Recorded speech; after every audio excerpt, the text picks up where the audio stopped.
Hello dear students, welcome back to the video session of physics classes. In today's lecture, we'll discuss about various applications of Gauss law. In the previous lecture, I did talk about the derivation of Gauss law, what is the applicability of the Gauss law, and also how to prove a Gauss theorem, right? So let's start with application, right? So before we start the things, I have already discussed about what is the Gaussian surface, right? So there are there are a few characteristics of a Gaussian surface. क्या-क्या characteristics होते हैं? It has to be closed, it has to be symmetrical, and all the field line passing through such surfaces has to be symmetric in nature. That means they should be identical, equal. ठीक है? तो ये चीजें ध्यान रखनी पड़ेगी आपको while dealing with the Gauss law. You have always to take the Gaussian surface. Numerical के मेथड से मैंने आपको समझाया भी था कि इलेक्ट्रिक फील्ड और सरफेस दोनों के बीच का जो एंगल होता है that is also responsible to determine the electric field. Fine. तो चलिए हम लोग एप्लीकेशन ऑफ गॉस लॉ देखते हैं. So Gauss law. In today's lecture, we will discuss about its application. ठीक है? Now, the first application, ठीक है, is that we can prove Coulomb's law from the Gauss law. We can prove Coulomb's law from Gauss law. For that, let us consider a sphere. Let us consider a sphere. ठीक है? ये चीजें ध्यान रखने वाली हैं. एक हम लोगों ने वहां पे क्या किया, एक गॉसियन सरफेस लिया. इमेजिन कर लेते हैं कि यहां पे एक चार्ज है हमारा प्लस क्यू. मान कोई charge plus q, right, centre पे है, and let the centre be O. और इस गॉसियन सरफेस के ऊपर भी एक चार्ज है और प्रिज्यूम कर लेते हैं वो चार्ज कितने के बराबर है, क्यू नॉट के बराबर. तो भाई इलेक्ट्रिक फील्ड इसकी वजह से होगा, ठीक है, और डायरेक्टेड होगा वो बाहर की तरफ, राइट. सो यहां पे आपका हो गया electric field due to charge q on q not on the point. अब देखिए यहां पे इसका जो सरफेस होगा, सरफेस शुड बी नॉर्मल, ठीक है. तो इलेक्ट्रिक फील्ड आर के अलोंग और डीएस जो है, ठीक है, दैट इज एक्टिंग नॉर्मल. ये बातें ध्यान में रहनी चाहिए, ठीक है. और ये हो गया आपका आर. अब according to Gauss law, Gauss ने क्या कहा, गॉस ने कहा कि भाई ई डी एस का सरफेस इंटीग्रल जो होगा, ठीक है, वो होगा आपके q अपॉन एप्सिलॉन नॉट के बराबर. फाइन. चलिए मान लिया ये सारी बातें. तो e into integration of ds should be equal to q upon epsilon naught. Fine. यहां तक कोई समस्या? अब देखो इलेक्ट्रिक फील्ड की वैल्यू क्या है, राइट. तो अब चलो हम उतना ये पार्ट नहीं करते, हम केवल इतना लिखते हैं. अब ये इसका कैसा है, नीचे स्फेरिकल. तो अगर सरफेस को इंटीग्रेट करोगे, ये ds है, ऐसे करके छोटे छोटे बहुत सारे यूनिट्स होंगे और उसकी इंटीग्रेशन जब होगी तो वो क्या होगी, 4 पाई r square, isn't it? 4 pi r square is equal to q divided by epsilon naught. So हम लिख सकते हैं क्या कि E is equal to q divided by 4 pi epsilon naught r square. ठीक है, हमारे पास ये एक क्या आ गया, टर्म आ गया. ये कौन सा टर्म है, इलेक्ट्रिक फील्ड. तो कैसे पढ़ेंगे इसको, it is the electric field due to charge q placed at the center of a spherical body. Clear होगी बात ये. अब देखो नाउ द थिंग इज कि हमें निकालना क्या है, फोर्स. सो फोर्स एफ, ठीक है, should be equal to, F is equal to क्या है, क्यू नॉट। तो देखो इसके वजह से इसके चारों तरफ क्या होगा, फील्ड क्रिएट हुआ है ना, क्यू नॉट एक्सपीरियंस करेगा ना force, so F is equal to q not into E, आप लिख सकते हो ऐसे। So that is equal to E की वैल्यू यहां से हम सब्स्टिट्यूट कर लेंगे यहां से, so q into q not upon 4 pi epsilon not r square. See कितना इजी है ये, ठीक है। So this is the first application of Gauss law और you can say Gauss theorem, ठीक है, जिसमें आपने क्या किया, पहला एप्लीकेशन में कूलम लॉ को आपने डिराइव किया, derivation of Coulomb's law from Gauss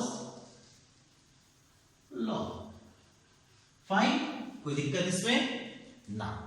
अब हम क्या करते हैं, नेक्स्ट एप्लीकेशन में हम इलेक्ट्रिक फील्ड इंटेंसिटी फाइंड करने की कोशिश करेंगे, किसके लिए, एक इनफाइनाइटली लॉन्ग वायर के लिए, ठीक है।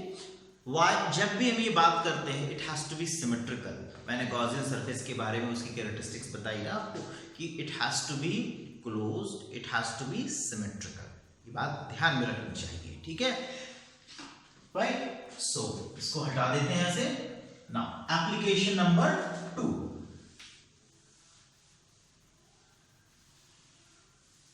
Application number 2, that is electric field at a point due to infinitely long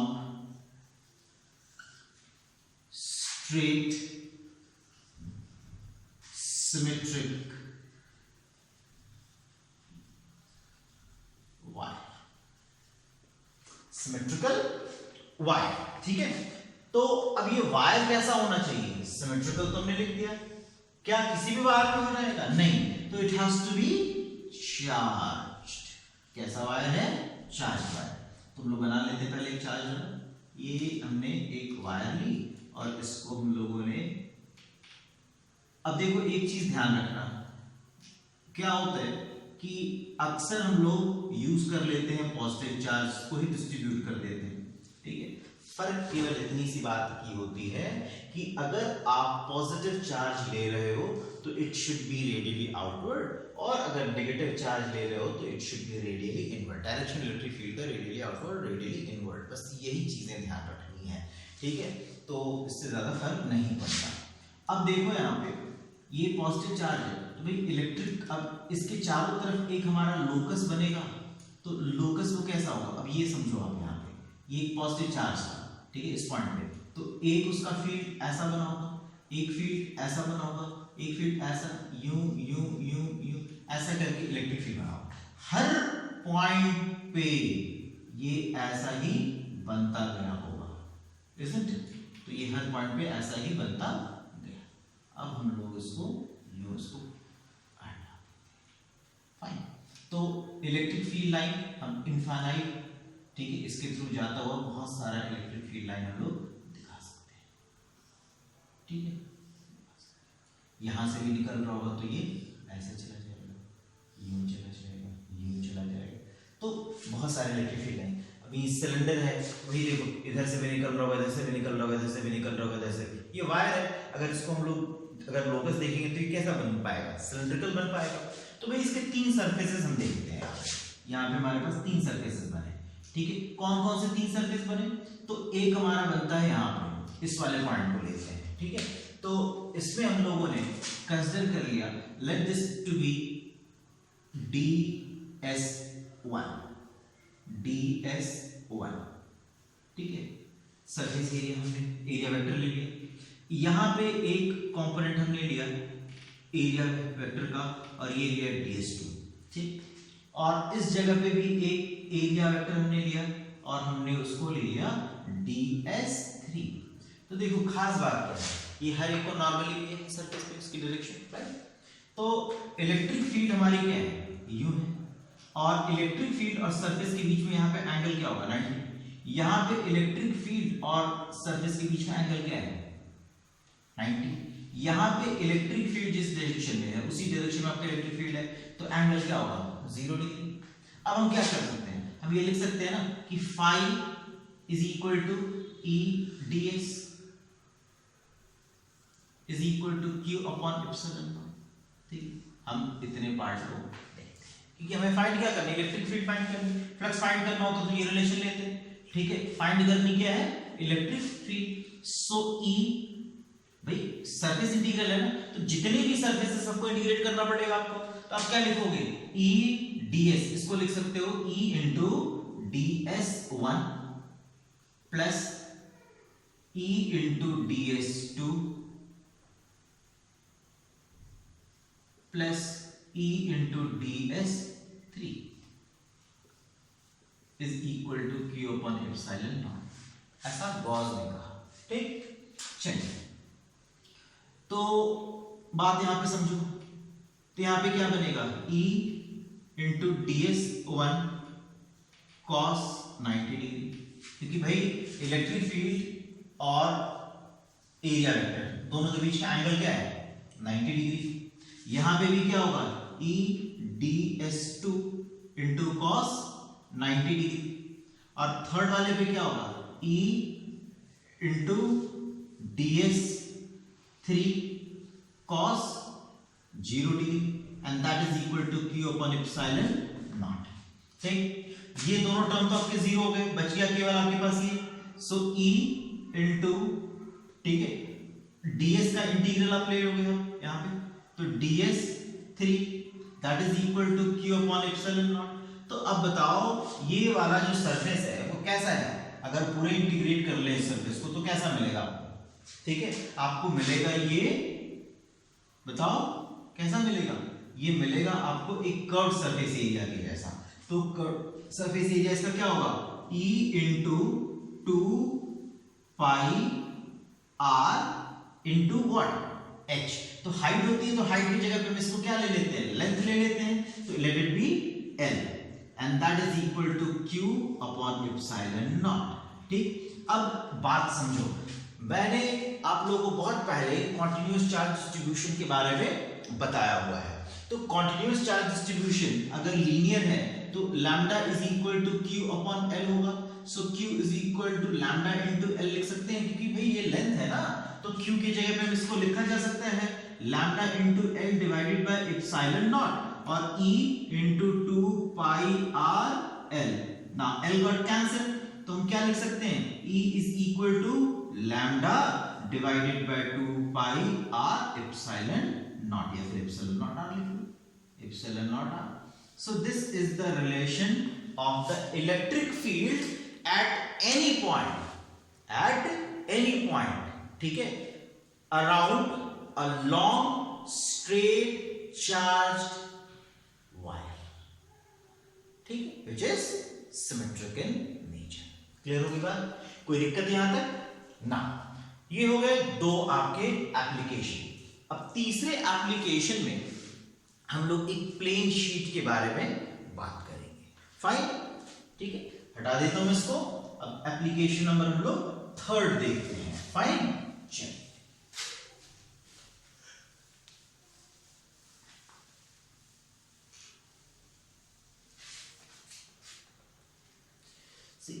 now the application number third similar कि अगर हम लोगों ने क्या लिया, एक प्लेन शीट ले लो थिन, तो अभी एप्लीकेशन क्या है, to determine the electric field, ठीक है, due to an infinite thin plane charged sheet. तो अब मान लिया इसके ऊपर चार्जेस पड़े हुए हैं, चार्जेस इवनली डिस्ट्रीब्यूटेड हैं, तो भाई डिस्ट्रीब्यूट कर दो, तो इसके दो फेसेस होंगे, ठीक है, it will have two faces.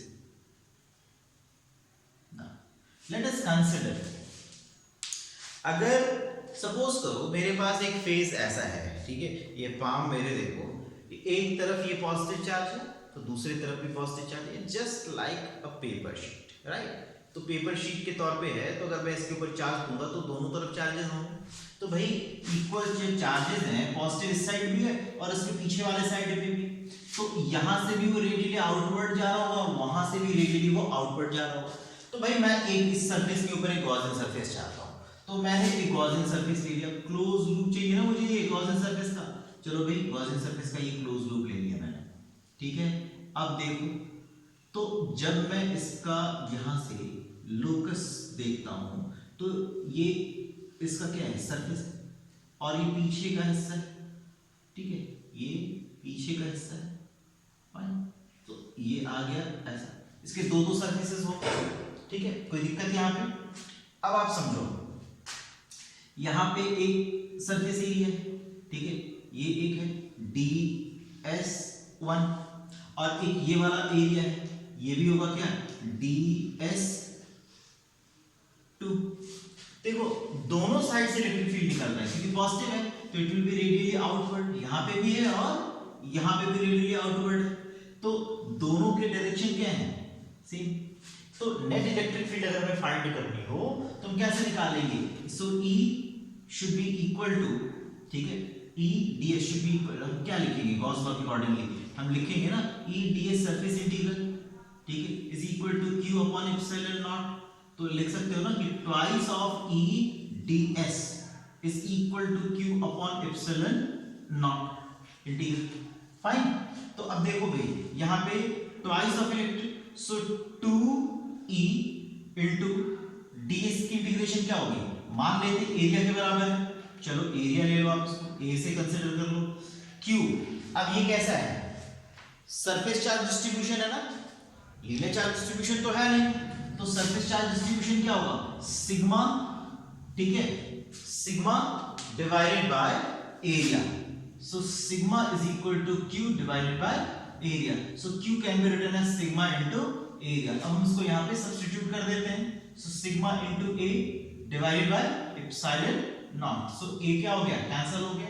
सो इन सारी बातों का मेन क्रक्स क्या निकला कि sigma upon 2 epsilon naught is the net electric field due to any infinitely long plane sheet of charge. Clear, यहां तक कोई दिक्कत, राइट। नाउ अब देखते हैं हम लोग कि हाँ, ओके, सो अब देखते हैं हम लोग इसको कि अब हम लोग फोर्थ वाले में चलते हैं, ठीक है, फोर्थ एप्लीकेशन। तो फोर्थ एप्लीकेशन, ये तो एक शीट है ना, अगर मान लो आपके पास पैरेलल कई दो शीट्स हों तो क्या करते हैं हम लोग उसके अंदर, वो देखते हैं हम लोग पहले, ठीक है। Fourth we have a parallel sheets, ये थोड़ा ध्यान से देखना, ठीक है, ये इंपॉर्टेंट है।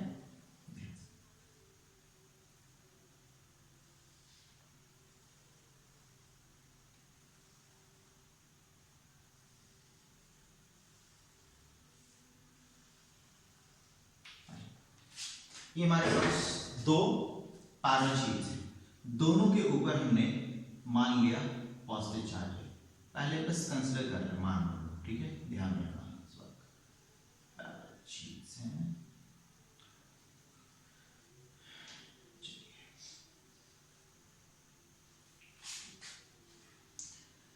इलेक्ट्रिक फील्ड मान लेते हैं, इसकी जो चार्ज डेंसिटी है वो है सिग्मा 1, ठीक है, और इसकी चार्ज डेंसिटी है सिग्मा 2।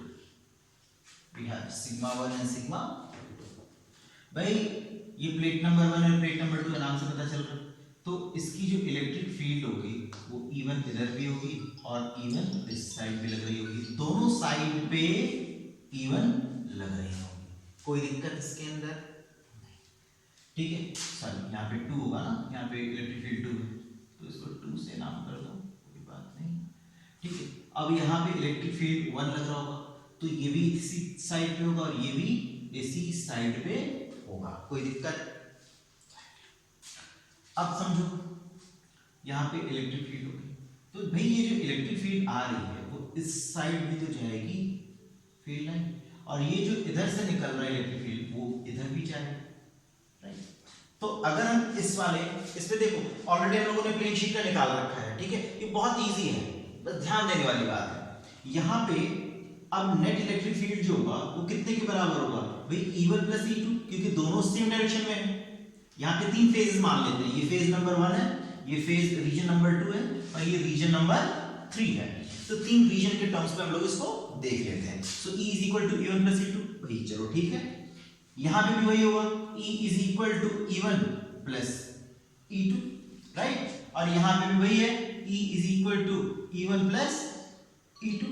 अब देखना ये है इन दोनों की डायरेक्शन सेम है, राइट, तो दोनों की डायरेक्शन सेम है, तो प्लेन शीट के लिए क्या था, क्या क्या पढ़ा हमने, sigma divided by 2 epsilon naught. तो भाई E1 सिग्मा 1 और ये कितना है sigma 2 divided by 2 epsilon naught, तो यानी कि ये हो गया ना sigma 1 plus sigma 2 divided by 2 epsilon naught. So this is the electric field on the left hand side of the sheet number 1, ठीक। अब ये देखो, ये बीच वाले पार्ट को देखो आप लोग, तो electric field is equal to, अब यहाँ पे क्या है, E1 की डायरेक्शन ऐसी है और E2 उसके ऑपोजिट में है, तो माइनस E2 हो जाएगा, ठीक है। अब समझ में आ रही है, डायरेक्शन हमने अब डाल दिया इसके अंदर, तो यहाँ पे हो गया sigma 1 upon 2 epsilon not minus sigma 2 upon 2 epsilon not. अब देखो, अब आप वो आप पे डिपेंड करता है, देखो समझो इस चीज को, अगर डेंसिटी जिसकी ज्यादा होगी यानी कि उसके चार्ज ज्यादा है, सरफेस तो वही है, राइट, तो अगर डेंसिटी ज्यादा है तो चार्ज ज्यादा है उसी सरफेस एरिया पे, यूनिट सरफेस एरिया पे, यानी कि इलेक्ट्रिक फील्ड डेंसिटी उसकी ज्यादा होगी। तो अगर आप सिग्मा 1 को कैपिटल ले रहे हो, मतलब बड़ा ले रहे हो, तो हमने कंसीडर किया हुआ है let sigma 1 is greater than sigma 2, तो हम ऐसा ले रहे हैं सिग्मा E1 माइनस E2। अगर हमने सिग्मा 2 को बड़ा लिया हुआ है सिग्मा 1 से, तो ये E2 माइनस E1 हो जाएगा, तो इसलिए बहुत ज्यादा सोचने वाली बात नहीं है। So sigma 1 minus sigma 2 divided by 2 epsilon naught, ये हो गया हमारा दूसरा इक्वेशन। तीसरे इक्वेशन में फिर वही बात है, दोनों सेम डायरेक्शन में है, ठीक है, तो यहाँ पे क्या लिखोगे sigma 1 divided by 2 epsilon naught plus sigma 2 divided by 2 epsilon naught. So again it is equal to sigma 1 plus sigma 2 upon 2 epsilon naught. ये हो गए इलेक्ट्रिक फील्ड आपके रीजन नंबर 3। अब हम चाहें तो उसके अंदर बड़े सारे केसेस देख सकते हैं। अब केसेस क्या क्या है, मान लो if sigma 1 is equal to sigma 2 is equal to sigma, मान लेते दोनों की सरफेस चार्ज डेंसिटी क्या है, सेम है, तो इस केस में क्या हो जाएगा, ये वाली case 2 sigma upon 2 epsilon naught, 2 cut गए, ठीक है। So E is equal to केवल sigma upon epsilon naught, fine. इसके साथ भी वही होगा, E is equal to sigma upon epsilon. यहाँ पे क्या होगा भाई, जब दोनों बराबर है तो sigma minus sigma upon 2 epsilon not हो जाएगा ना, राइट, तो ये दोनों कट गए, तो अल्टीमेटली क्या होगा, electric field is equal to 0। यानी कि अगर दो शीट ऐसे हैं जिनके ऊपर बराबर चार्जेस हैं और एक ही नेचर के चार्जेस हैं और डेंसिटी दोनों की अगर सेम है, तो दोनों प्लेट्स के बीच का जो इलेक्ट्रिक फील्ड होगा that would be equal to 0, ठीक है, that would be equal to 0। यही चीज हम लोगों ने इसमें से ध्यान दिया। अब सपोज करो, ठीक है, अब एक कंडीशन हम लोग ले लेते हैं कि एक प्लेट को हमने पॉजिटिव और एक प्लेट को नेगेटिव ले लिया, मान लो इस वाले प्लेट को हम नेगेटिव ले लेंगे, ठीक है, कंडीशन हम बदल देते हैं।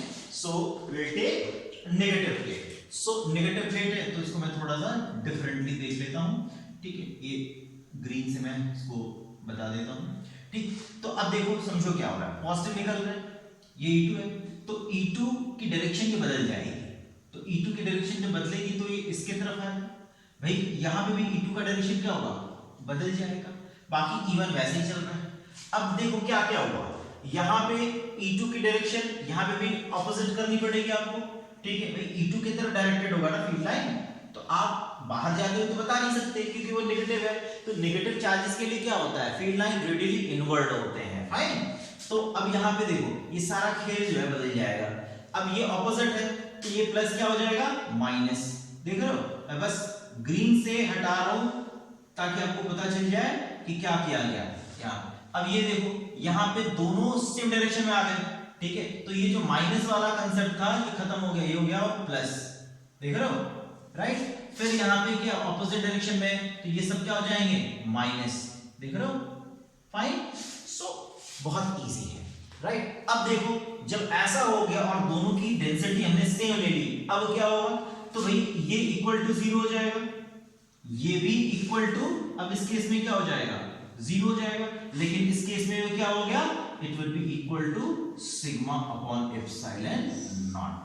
यानी कि अगर ऑपोजिट चार्ज वाले प्लेट्स के बीच में अगर मुझे इलेक्ट्रिक फील्ड इंटेंसिटी बतानी हो तो it would not be equal to 0, it would not be equal to 0।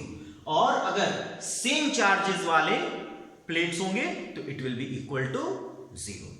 I think it must be clear to you all, ठीक है। तो आज के लेक्चर को हम लोग यहां पे थोड़ा सा रेस्ट देंगे and tomorrow we'll discuss about 2 more application, ठीक है। दो students who are preparing for CBSE only, ठीक है, तो केवल एक स्फेयर हॉलो शेल की बात, हम लोग शेल की बात करेंगे, हॉलो स्फेयर की बात करेंगे, that will be concluded for them।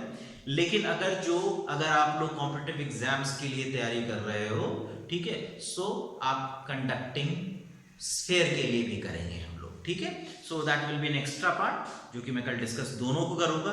Sphere है तो मैं नहीं चाहता कि उसको अलग अलग लेक्चर्स में लूं, तो मैं दोनों में डिफरेंसेस भी बता दूंगा आप लोगों को कि इसमें क्यों ऐसा किया, उसमें क्यों ऐसा किया, और फिर कल हम लोग थोड़ा सा न्यूमेरिकल भी देखेंगे उसी से ग्लॉस से रिलेटेड, ठीक है।